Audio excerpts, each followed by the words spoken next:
I didn't know what all that was. Audio was working. All right, we're in chapter 7, and we're going to pick up where we left off from last week.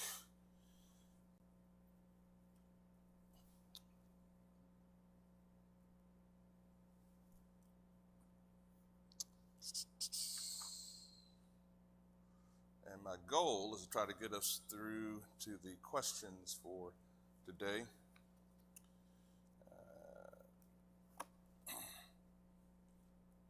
So last week, as we, thank you, sir,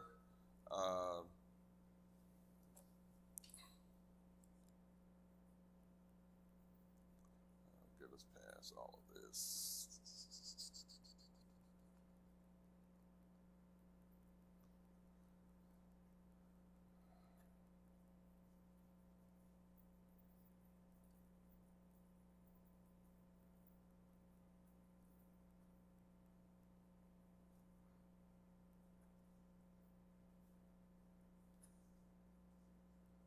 All right.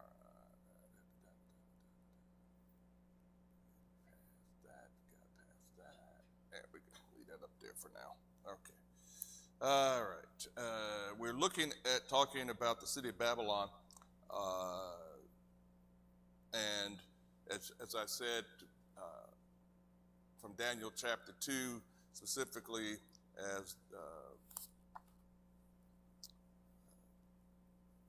the prophet, as he gave the interpretation of the dream, and so you have the image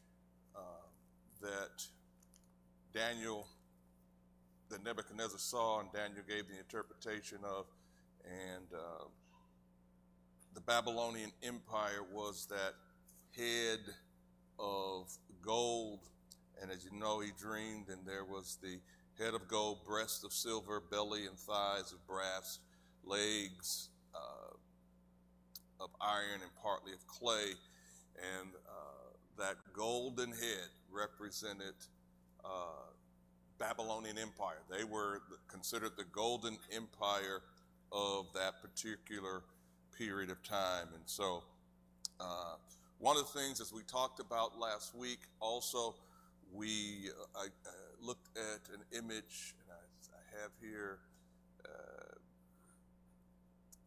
the city of ancient Babylon.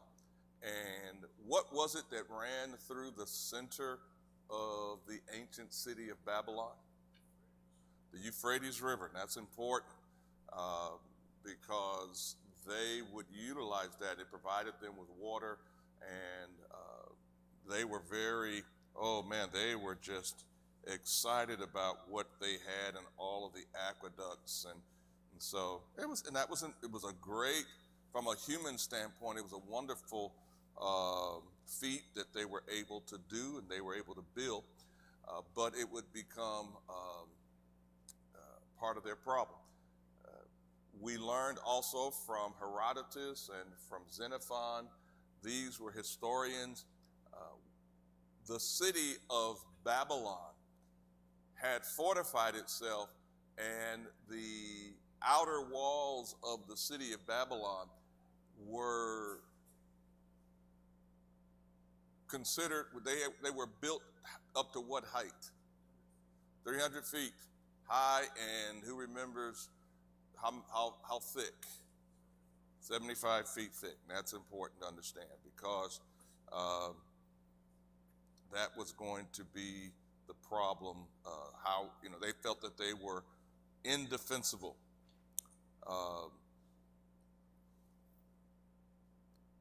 Cyrus is going to devise a plan of attack, though, to deal with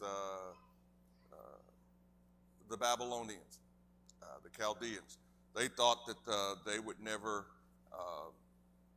that they wouldn't be able to be defeated, and yet there is a plan put into place that would cause them to become overcome.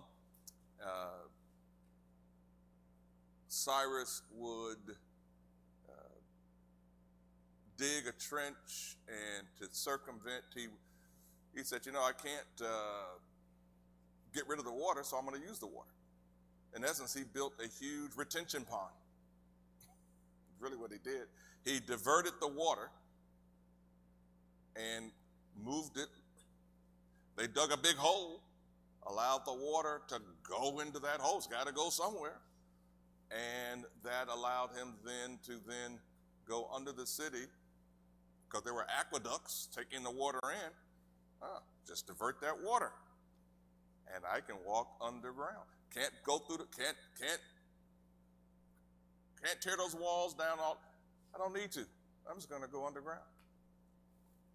So he does that, and that's important. History says that not only when he does that does he go under the city, but he finds the armies drunk. They're intoxicated. They don't even realize what's happening on that particular day. Interesting, isn't it?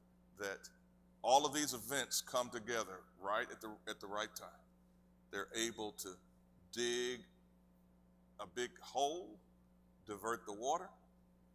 Guards are intoxicated. They go in, take over the city. We'll come back to that. Just keep that thought in mind. This is what Herodotus talks about. And the record to all of this is found in Daniel chapter 5.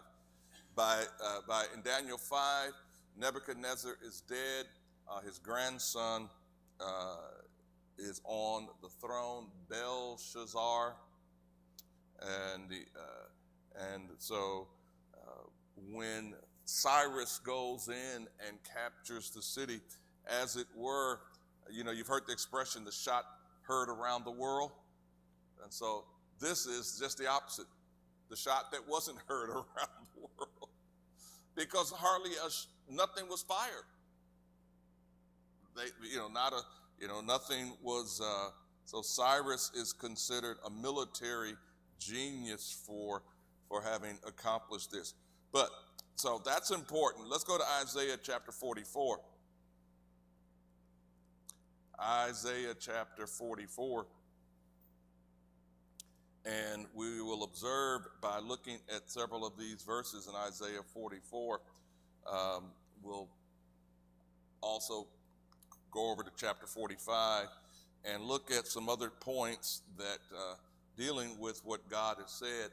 And these verses will help us to understand that these events that occurred with the overthrow of Babylon did not happen through human means alone, and did not happen by the false gods of the day, but by the one God of creation. In verse number 6, thus says the Lord, the King of Israel and his Redeemer. So God says that he is the one who has created, that he is the one who is in control. He says that I am the first and am the last.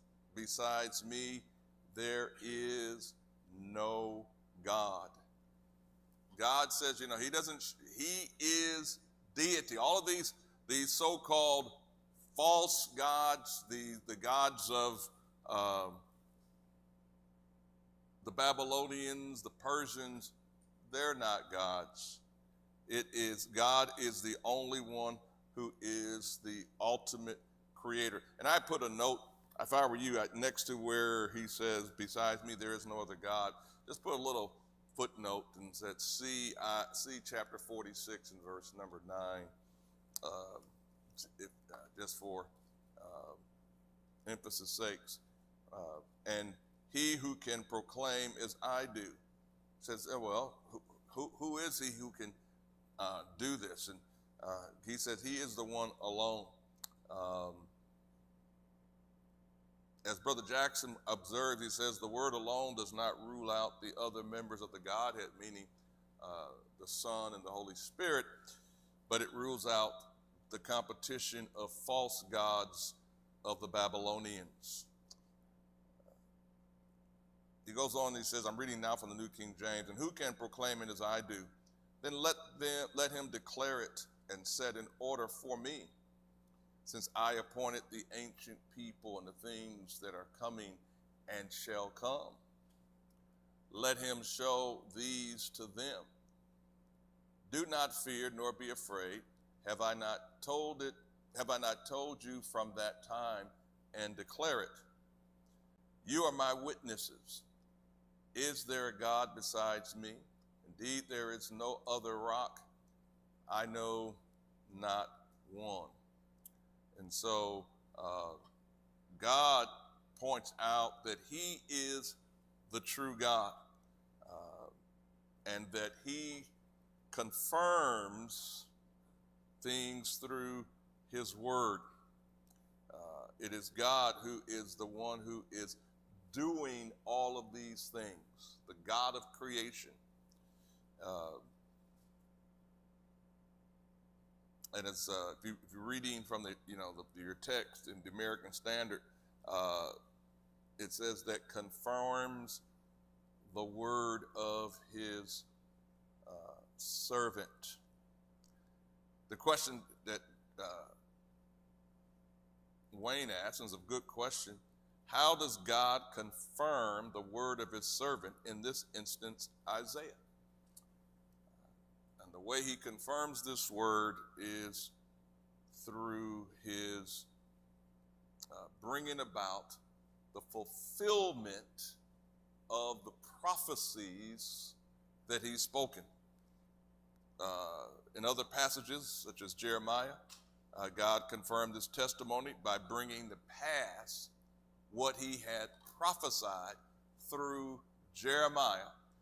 What he is prophesying that he is going to do through Isaiah, God is going to confirm that he is indeed who he says he is by confirming his word.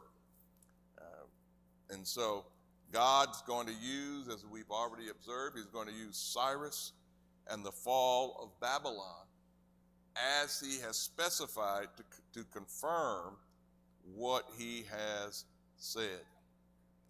And God confirms the word of his servants and performs in the counsel of his messengers that saith of Jerusalem,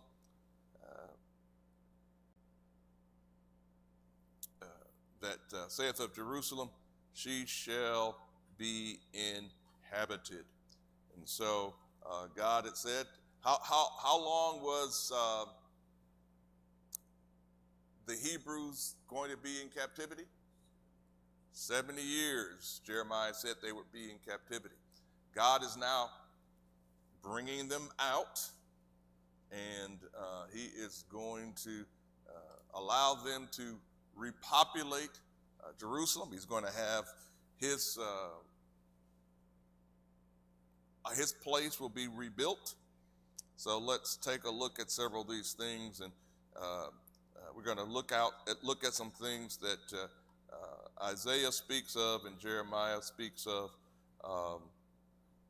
and build it out from there, flush it out from there, and hopefully you will appreciate the value of this particular prophecy.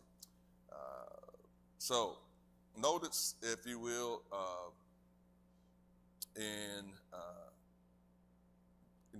we're still in chapter 44, verse 26 and 27.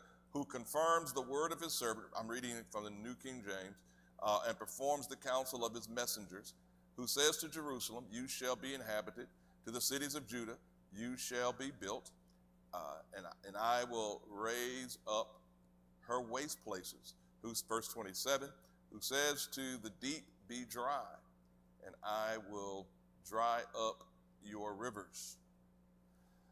Who says to Cyrus, who is my shepherd, and he shall perform all my pleasure, even saying to Jerusalem, you shall be built, and to the temple your foundation shall be laid. So again, we've talked about this. Here is the prophet Isaiah speaking of what Cyrus would do, and he does this before Cyrus is even born. And we just talked about how Cyrus did what God said he was going to do. So you look at this picture that you have in front of you about the river Euphrates, and if we had a, let's see if I go back to a map. I don't know if this map will show it.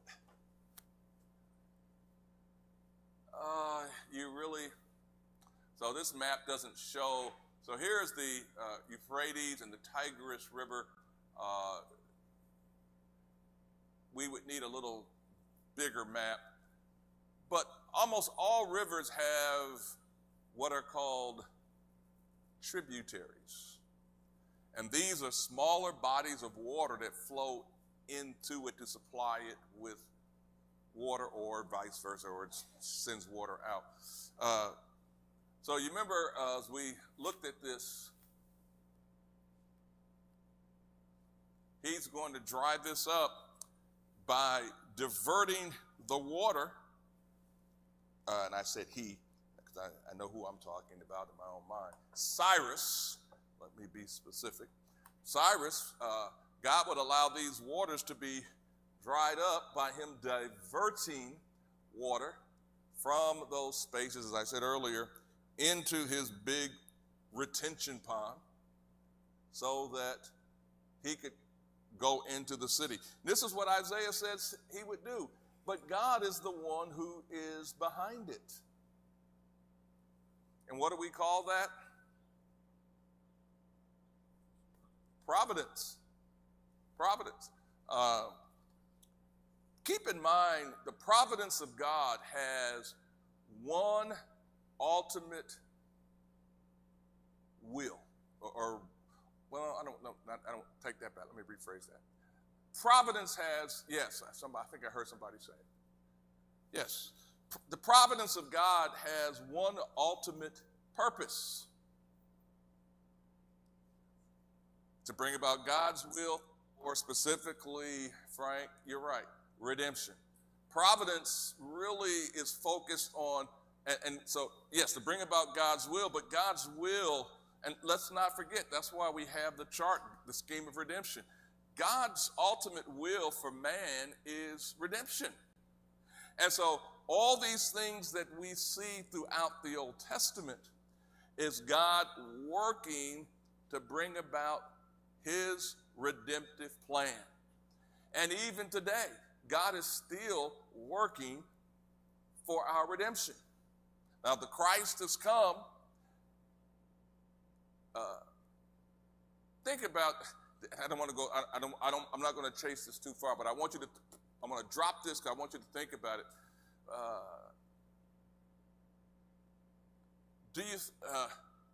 The United States of America just didn't come about because some people got upset and Great Britain decided to float across the ocean.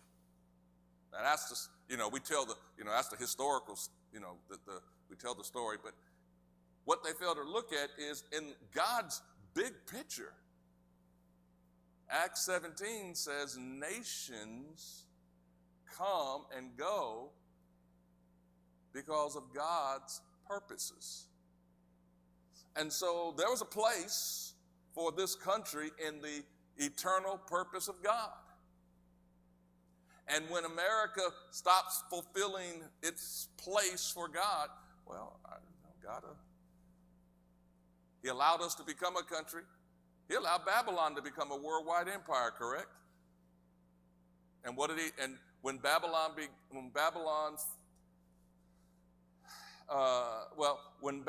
became very arrogant and Babylon became prideful and so forth and so on, God removed her, correct? Each of those worldwide kingdoms. And God is the one who is still doing that even today. And so we don't know how long the country has, because God doesn't tell us. But we can look back and say, okay, there's a purpose. Now, America has been fortunate, and we've been been able to allow, God is through this country, we've been able to do some great work by taking the gospel across the world. And I'm not talking about spreading, so democracy is not what I'm talking about, but I'm talking about the gospel. When we cease to be evangelistic, because redemption is the whole purpose. God he'll raise up some, we don't know who it is. Don't even know the country's name right now. They may not even be in existence right now. Or God might choose to raise up that little country south of us, 90 miles away, to say, you know what? I'm going to use you to punish them. Because he will say, they're too small to punish us. We're the United States of America. But Acts 17 says, who's really the one in charge? It's God. Babylon thought the same thing. No one can touch us. Look what we've done. So we keep that. We keep in mind, why are we here? We're here for redemption. The goal is the redemption of lost man. And when we lose sight of that's all I want you to think about is that piece right there. Is God is still engaging in his plan of redemption.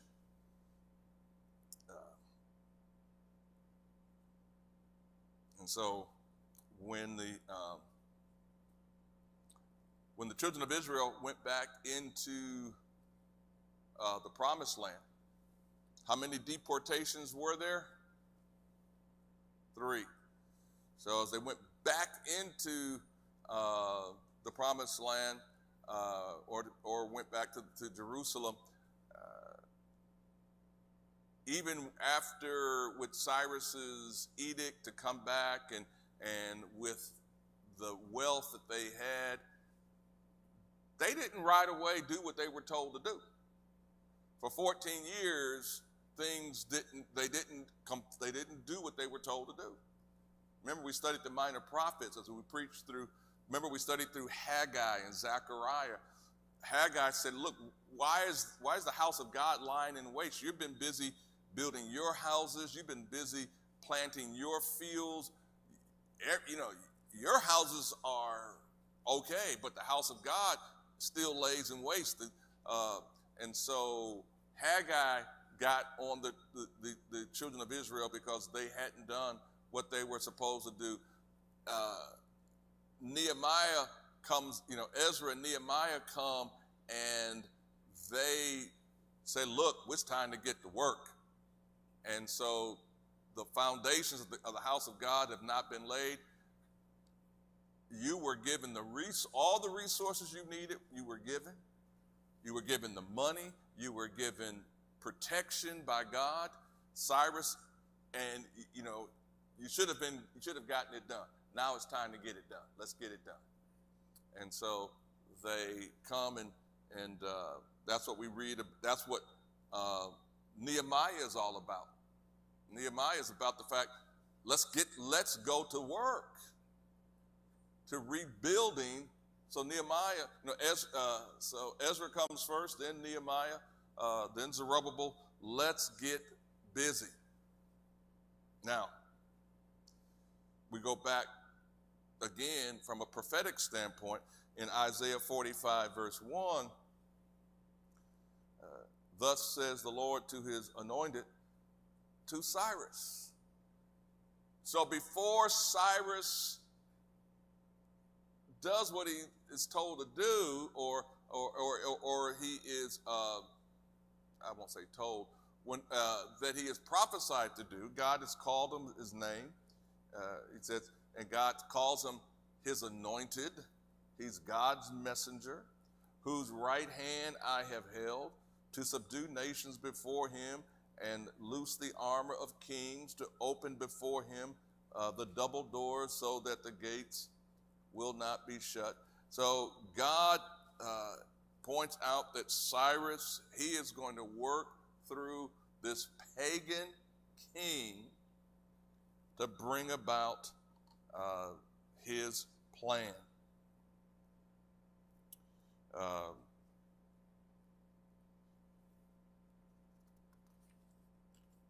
We looked last week before last, in Jeremiah 25, where the prophet Jeremiah spoke of the same thing. Jeremiah, one of the passages where God had promised that when the children of Israel would go back into the land, how would the children of Israel, let me ask this question, would the children of Israel go back into Jerusalem empty-handed? No. In Ezra chapter 1, Ezra records that they went back with the treasures that were in the temple in Babylon. Ezra says that they took back with them 5,400 pieces and items of gold and silver that were confiscated from Jerusalem by the Babylonians. And here's the interesting thing. Think about this. The Babylonians, 70 years earlier, took all of these items out of Jerusalem. They brought them back to Babylon.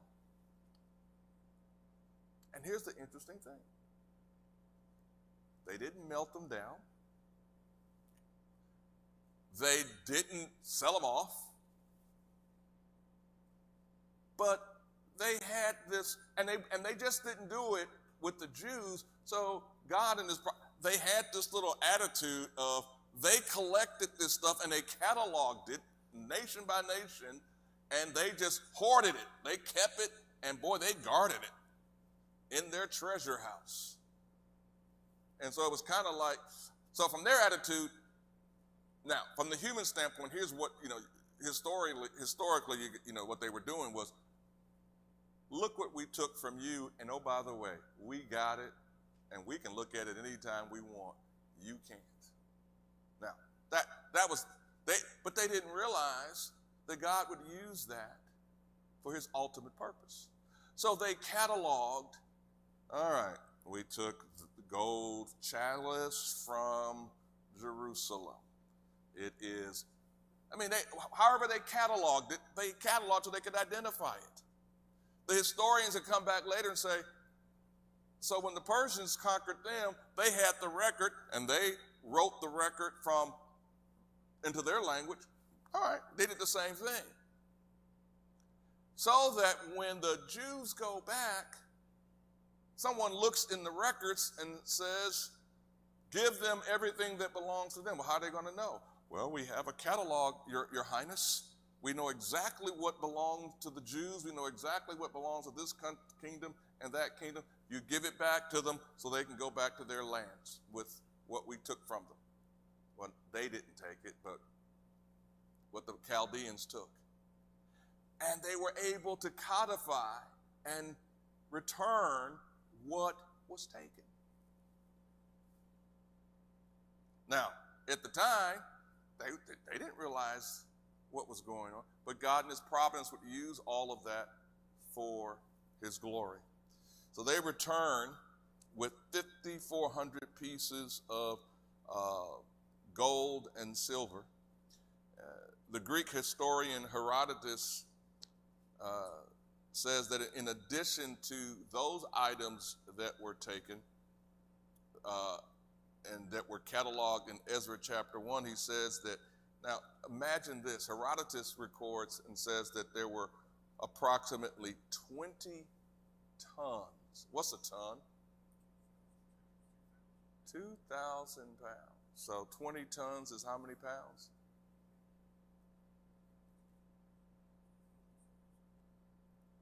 20 tons of gold. In addition to the 5,400 pieces of gold and silver. So on top of the 5,400 pieces of gold and silver, another 20 tons they took back. So boy, they had some oxen was working. You know, think about a 2-ton pickup truck. So you got a truck that maximum payload is 2,000 pounds.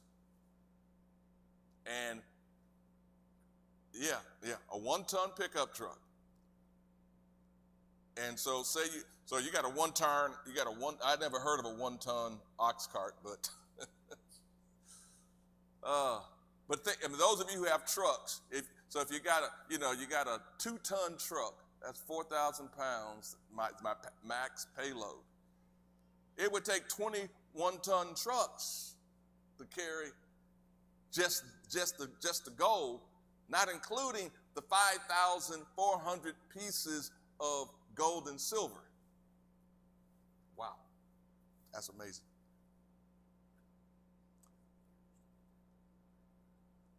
Probably, yeah.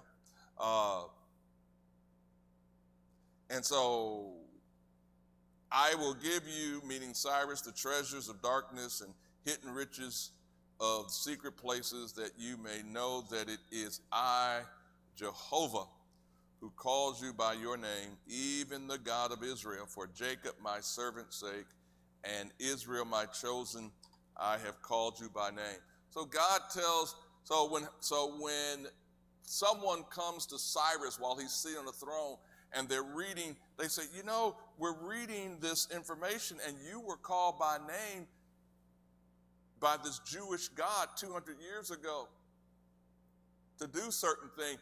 He follows through on what the historian says the God of heaven chose him to do. Now, here, I'm going to quote Brother Jackson. You know, I alluded to this earlier, but listen to Wayne. He says, now when you see the reference to there to Jacob and to Israel, you've got a messianic glimpse. Why is God doing all of this? Is he interested in removing one nation and setting up another?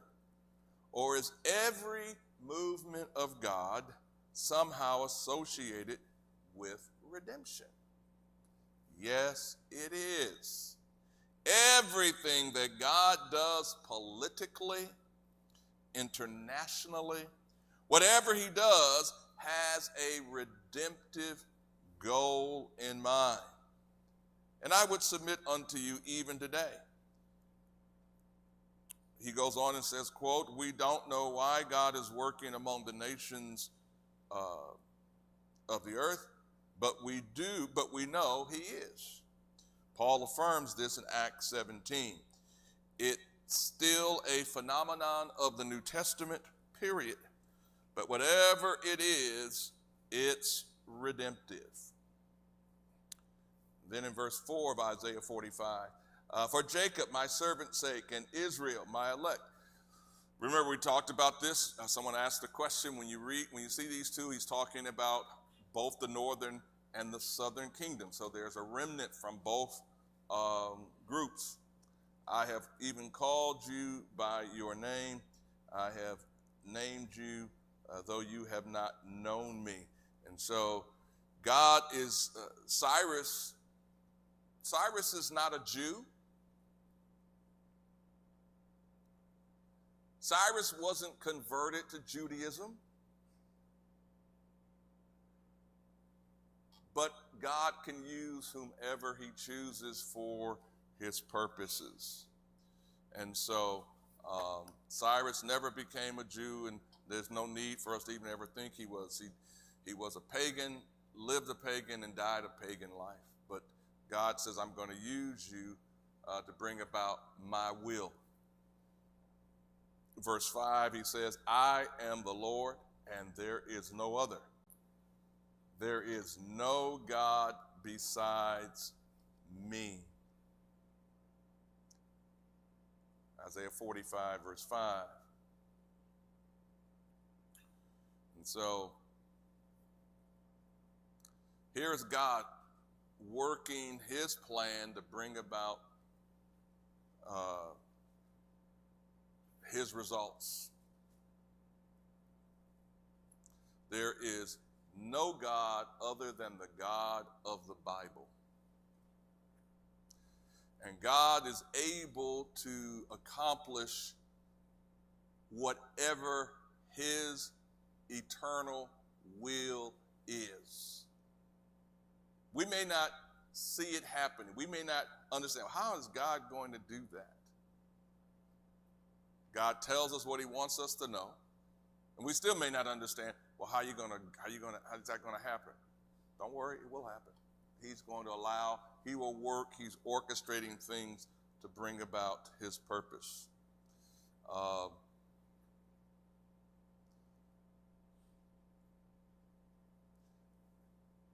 Brother Jackson makes an interesting point. I've highlighted it, and let me just reiterate this. One of the things we should learn from these lessons, from what we're observing, is we need to always be ready, preparing ourselves so that God can use us, and not fight against God, but allow God to use us so that we can be his instruments in this time of history for his goal. We don't know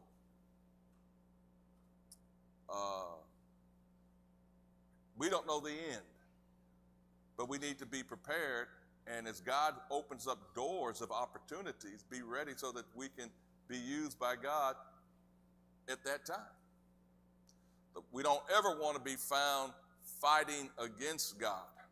We never want to be found disobeying God's will. Now, one of the great advantages that we have that they did not have is, in one sense, we know to a degree the end of the story. And that is that God is going to send his son one day, bring everything to an end. But we don't know the when. We don't know how long. And we just need to be ready so that, God, I'm ready to be used for whatever period of time it is that you need to use me.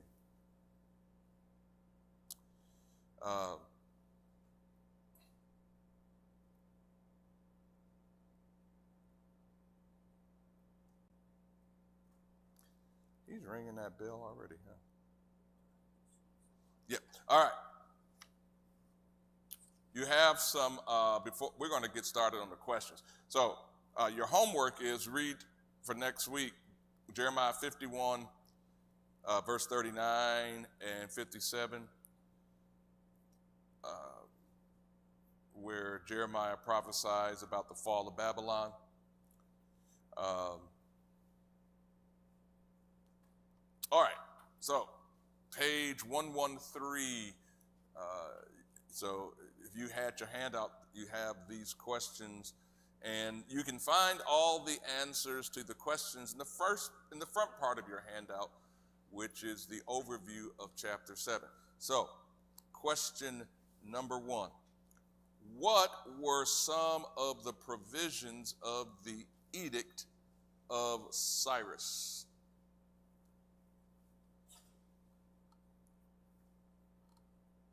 And we've talked about them already tonight, by the way, as a refresher.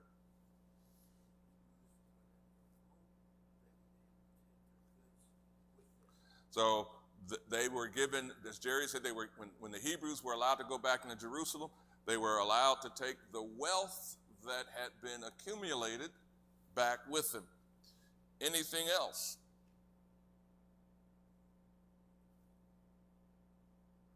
This provision might be a little bit more indirect, but it's recorded in Ezra 1, so you had to have read Ezra 1 maybe to have gotten this one. And you don't need this one, by the way. This is just added. They were given protection to travel back through all of the territories of the Medes and Persians. The letter that Cyrus gave them, all of the governors, everyone that they came in contact with had to respect the directives of Cyrus. And so they had kingly protection. They were still, yes, they were still citizens of Persia. Yep. All right. Number 2. What famous archaeological document in the British Museum is the official record of Cyrus's release of the Jews and other nations? The Cyrus cylinder. That is correct. Yeah, we've had. Let's see. Oops. Oh well. Okay. I was going to show you that again, but we had it up there. Number 3.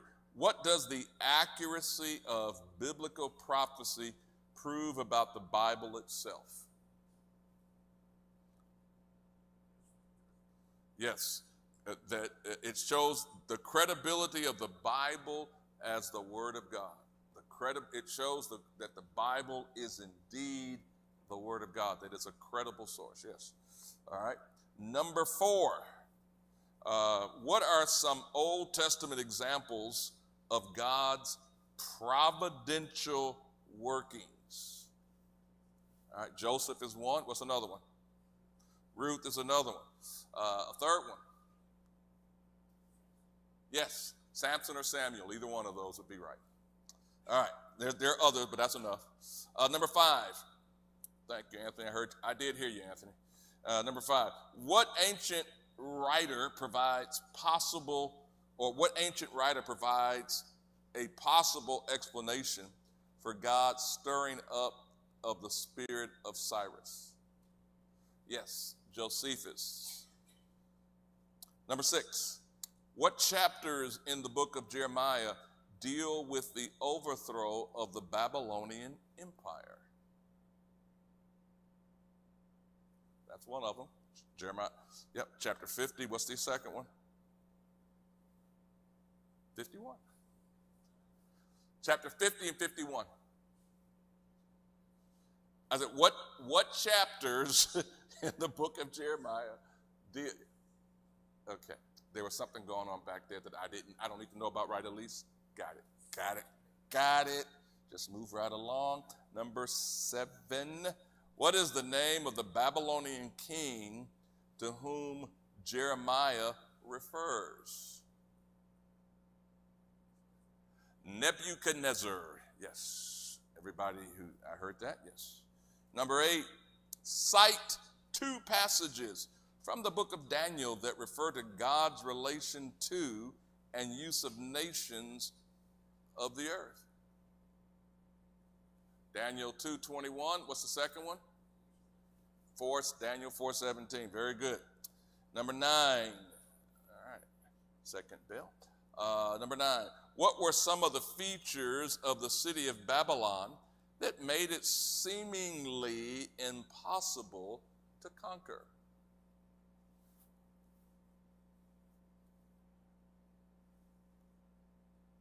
I don't know what that is. Are you doing the Florida State Seminole? I didn't know what.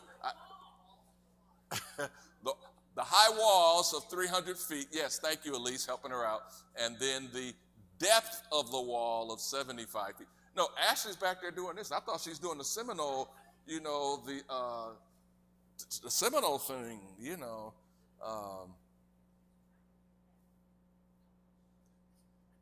Has she done this? Has she done that? But she's doing this, and I know where she went. And well, that's the war chant. That's the, and she would never, and she would never do that. All right, number 10. Name 2 ancient historians that give information concerning the city of Babylon. Herodotus and the other one? Xenophon. Yeah, Xenophon. Think about Xenia. the ex-Xenophon, Greek historians. Number 11, describe Cyrus's plan to take the city of Babylon. What'd you say, Frank? Yep. As long as you remember this part of it, he diverted the Euphrates River. And if you get that part, you got it. So, masterful engineering plan of digging a big ditch to allow the water to go someplace else, and then you just go through the tunnel that's left there, the aqueduct that's left there.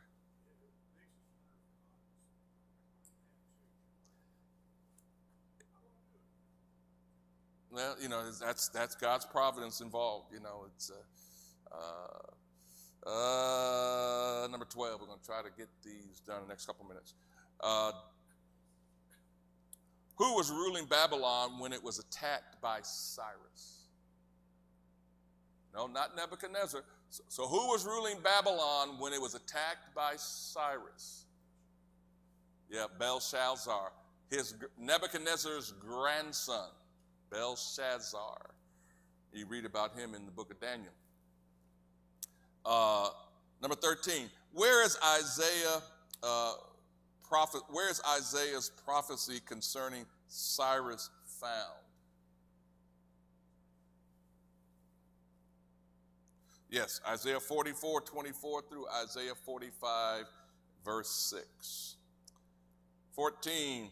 How did God confirm the word of his servants, the prophets? How did he confirm the word of his servants, the prophets? Yes, by bringing the events that he spoke of to pass or to happen. Specifically, Isaiah 44:26. 15. How long before the reign of Cyrus began was Isaiah's prophecy concerning him uttered or spoken?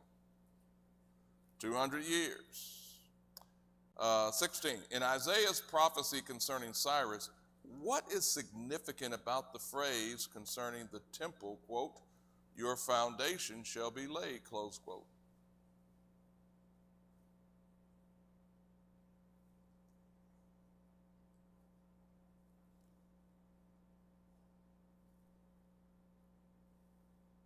Yes. Yeah, so verse 28. So for 14 years, the Jews were harassed by their neighbors. You remember, especially when you read the book of Nehemiah, Nehemiah said, we can't come down. I can't stop. I got to get this work done. So for 14 years, they were delayed in doing it, but it got done. 17, how are the roles of Cyrus as God's anointed and that of Christ similar?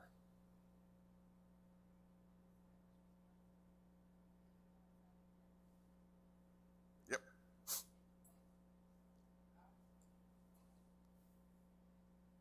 That is correct. Cyrus brought the Jews out of captivity gave them release from captivity. Let me rephrase that. And Jesus provides sinful man with release. Key word is release. Gotta hurry up. Last three. What is meant by treasures of darkness in Isaiah's prophecy about Cyrus?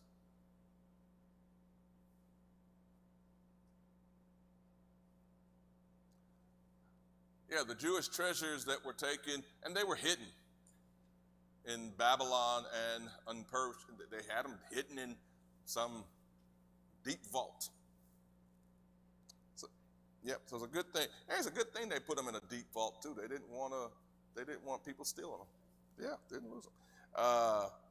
19. What is the ultimate goal of God's providential activity? Redemption. Yep. And 20. What practical lesson is learned by observing God's providential use of Cyrus?